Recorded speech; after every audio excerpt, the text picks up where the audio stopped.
I've got Kyle in Olympia. How are you? Hey, I'm great, thank you. I'm wondering if you guys have seen the movie The Invention of Lying? No, but I want to. Yes, I've seen it. Yeah, it's a pretty good mainstream atheist movie under the guise of a romantic comedy. For those who don't know what the movie's about, it's about a world where nobody can lie, and so everybody is infinitely gullible because, they have no concept of lying. Mm-hmm. So when Ricky Gervais comes along and he's able to lie, he comes up with religion, and of course it's super successful, and everybody believes it, and, it's the best thing ever. And of course the implication is religion is a lie. I'm actually not a fan of the movie.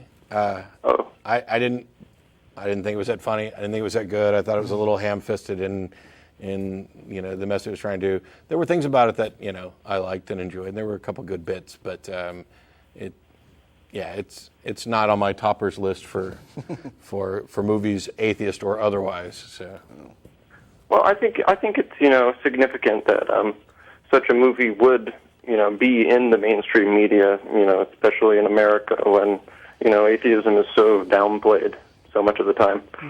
But I mean, you have direct attacks on religion in like Religulous and other films like that, and The God Who Wasn't There. And granted, that's not nearly as mainstream.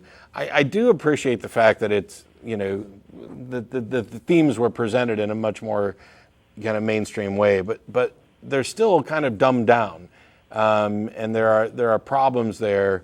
I guess we're still at that stage where the best we can do is try to do the small soft doses. Yeah. Oh, look, we're kind of poking fun at religion here, which I guess it's progress. Yeah, sort of. Yeah, I don't know. I mean, Life of Brian was certainly a much firmer smack, and that was from 30 years ago. So. And about 50,000 times better. Mm-hmm.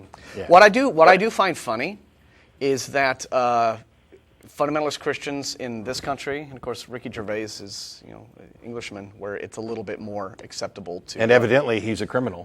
Tweak. Oh, apparently yes. Or at least there's an 80% chance that he's in jail and he doesn't even know it. But fundamentalist Christians always whine and complain. Hollywood is so anti-Christian and immoral, and it's like. But look at. They are constantly. Hollywood has forever pandered to the Christian belief system. Whether some of the biggest Hollywood movies of all time, the Ten Commandments, Ben-Hur, what have you, have been openly Christian. And whenever you have something coming out, Hollywood answers to one thing, and that's box office. So when The Passion of the Christ came out, the follow-up to that was studios were going around all over the place saying, hey, does any of your writers, they were calling agencies saying, do any of your people have anything Christian? Right? I mean, sure, if they know it'll make money, and if they don't, they're not motivated by any sort of political agenda. It's not the gang of liberal Jews out there to jab Christianity whenever they want. If Christian movies make money, they'll make those. If Christian movies don't make money, they won't make them. If an atheist movie came along and made $200 million, you'd see more atheist movies. So there's ultimately it's what people want to go see and promote with their dollar. Yeah, good point. I agree with you.